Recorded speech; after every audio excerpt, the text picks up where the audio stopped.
Shalom, selamat pagi Bapak Ibu Saudara. Selamat kita berjumpa lagi dalam kasih Tuhan kita Yesus Kristus. Kita akan menerima renungan kita pada pagi hari ini. Tetapi sebelumnya saya ajak kita semua berdoa terlebih dahulu. Mari kita berdoa. Bapa di surga, terima kasih pagi ini kami boleh bangun dengan tubuh yang sehat. Kekuatan perlindungan daripada Tuhan, pemeliharaan panjang sabar Tuhan masih Tuhan berikan kepada kami, sehingga kami boleh ada sebagaimana kami ada dalam kekuatan baru, senantiasa percaya dan berharap kepada Tuhan. Bapa di surga, pagi ini kami akan kembali membaca mendengar firman Allah. Biarlah lewat firman Allah ini Tuhan, kehidupan kami senantiasa dibaharui dari hari ke hari, karena kami perlu tuntunan Tuhan sendiri melalui firman-Mu. Mari kami serahkan ke dalam tangan Tuhan. Tuhan memberikan pengertian kepada kami semua yang mendengarkan firman Allah pada pagi hari ini.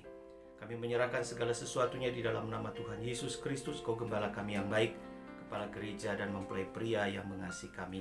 Haleluya, amin. Puji Tuhan, Bapak Ibu Saudara, pada pagi hari ini pembacaan Alkitab kita ada pada 2 Samuel pasal yang ke-18. Kita akan melihat bagaimana satu peristiwa. Ada seorang yang bernama Absalom. Absalom ini adalah putra ketiga daripada Raja Daud. Kita lihat bagaimana Absalom ini memberontak kepada Daud sebagai ayahnya. Saudara, pemberontakan ini memang kita tahu atas dasar daripada dosa Daud sendiri yang dilakukan pada hari-hari sebelumnya. Bagaimana dia berbuat zina, ya saudara ya.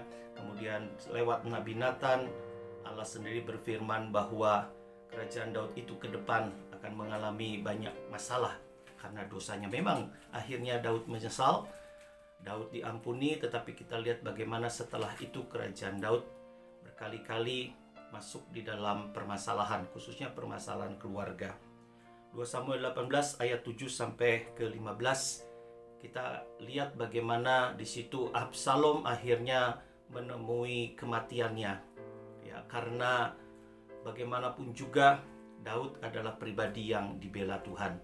Sedangkan Absalom bagaimanapun juga dia adalah seorang anak yang masuk di dalam sebuah dosa, yaitu dosa kedurhakaan. Saudara, di dalam Matius 24 ayat 12 berkata, "Karena makin bertambahnya kedurhakaan, maka kasih kebanyakan orang akan menjadi dingin."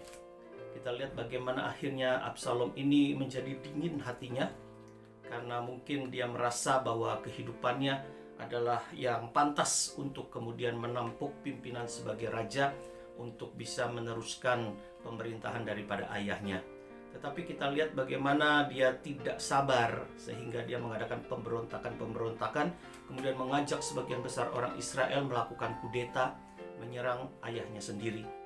Di dalam 2 Samuel 14 ayat 25 sampai 26 saya akan bacakan ya saudara. Di seluruh Israel tidak ada yang begitu banyak dipuji kecantikannya seperti Absalom. Dari telapak kakinya sampai ujung kepalanya tidak ada cacat padanya. Apabila ia mencukur rambutnya pada akhir tiap-tiap tahun, ia mencukurnya karena menjadi terlalu berat baginya. Maka ditimbangnya rambutnya itu 200 shikal beratnya menurut batu timbangan raja. Absalom ini sangat, Alkitab katakan cantik, ya, sangat elok penampilannya sebagai seorang pria yang gagah perkasa, wajahnya tampan, rambutnya indah, saudara ya. Sebetulnya kalau kita lihat, Absalom ini memiliki banyak potensi, memiliki banyak hal-hal yang positif. Tetapi kita lihat bagaimana kedurhakaan ini menimpa atas diri Absalom, sehingga pada akhir hidupnya, saudara, kalau kita baca di dalam 2 Samuel 18 ayat 9, kebetulan Absalom bertemu dengan orang-orang Daud. Adapun Absalom menunggangi Bagal. Ketika Bagal itu lewat di bawah jalinan dahan-dahan pohon tarbantin yang besar, tersangkutlah kepalanya pada pohon tarbantin itu, sehingga ia tergantung antara langit dan bumi, sedang Bagal yang dikendarainya berlari terus. Nah, kita lihat bagaimana dengan segala potensi yang ada pada diri Absalom, hal-hal positif ya. Absalom ini mulai memandang rendah pada Daud, ayahnya sendiri, bahkan rajanya. Ya, bagaimana akhirnya dia tidak taat dan tidak dengar-dengaran kepada Daud, maka akhir hidupnya dia tergantung di antara langit dan bumi. artinya terkatung-katung hidupnya. Bahkan lebih jauh ketika dia berjumpa dengan Yoab, maka kemudian Yoab menanamkan tombaknya ke jantung daripada Absalom, maka berakhirlah hidup daripada Absalom. Saudara, di dalam Keluaran 20 ayat 12, Allah sendiri berfirman bahwa hormatilah ayahmu dan ibumu supaya lanjut umurmu di tanah yang diberikan Tuhan Allahmu kepadamu. Perintah ini tercantum di dalam 10 hukum perintah Allah, ya, bagian yang kelima, tengah-tengah sekali, bahwa kita harus menghormati ayah dan ibu atau orang tua. Ya, di dalam penggembalaan, saudara, khususnya di dalam pelajaran tabernakel, kita akan melihat bagaimana ada 3 tingkatan orang tua. Yang pertama adalah orang tua secara jasmani.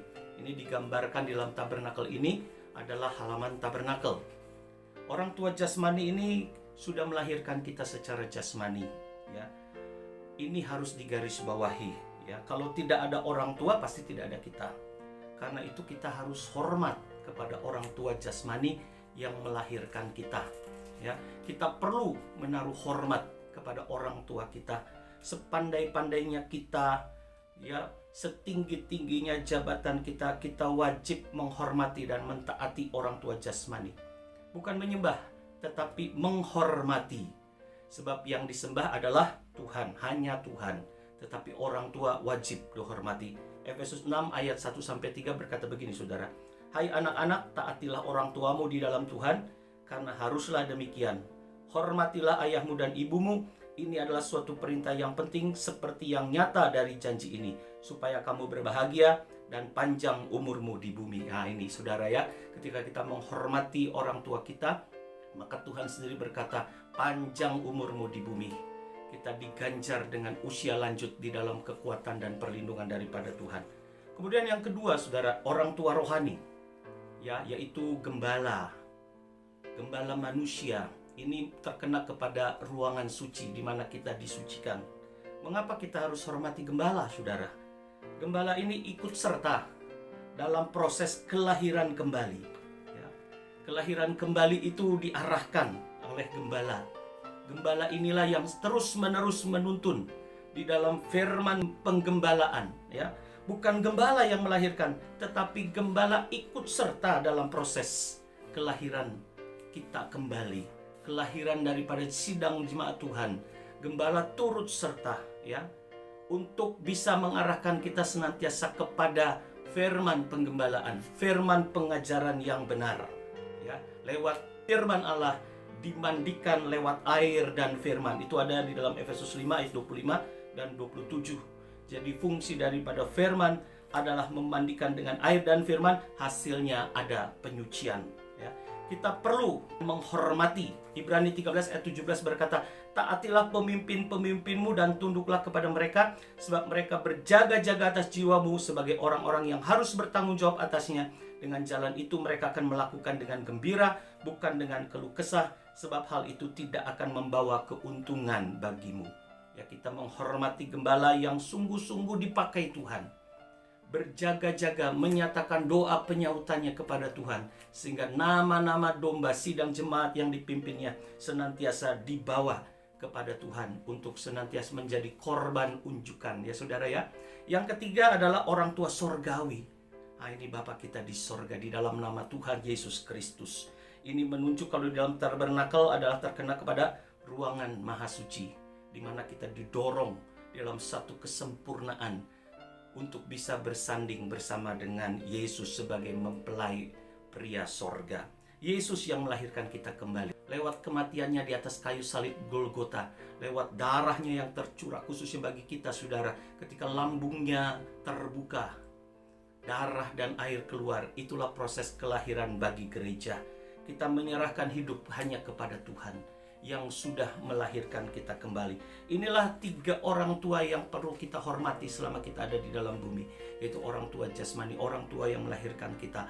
Yang kedua, orang tua rohani, yaitu gembala dan pimpinan-pimpinan kita. Yang ketiga, orang tua sorgawi, Bapa di sorga di dalam nama Tuhan Yesus Kristus. Sehingga ketika kita menghormati orang tua kita, maka firman Allah katakan, lanjut umurmu di bumi, di dalam keberkatan, kesehatan, sampai berjumpa dengan Dia di atas awan-awan yang permai. Biarlah renungan firman Allah ini boleh menjadi kekuatan bagi kita, supaya kita hidup senantiasa menghormati orang tua kita. Mari kita berdoa. Bapa di sorga, terima kasih buat kekuatan baru pada hari ini. Tuhan sudah menolong kami, memberikan lagi teladan di dalam kebenaran firman Allah. Biarlah kami hidup sesuai dengan kehendak daripada Tuhan, sesuai dengan kebenaran firman Tuhan. Terima kasih Tuhan, tolong kami sepanjang hari-hari kami ada di dalam penyertaan Tuhan. Di dalam nama Tuhan Yesus Kristus, Engkau gembala kami yang baik, kepala gereja dan mempelai pria yang mengasihi kami sudah peralaskan doa sembahyang kami. Haleluya, amin. Puji Tuhan, terima kasih saudara. Kita sudah bersama-sama menikmati berkat firman Allah. Puji Tuhan, selamat pagi.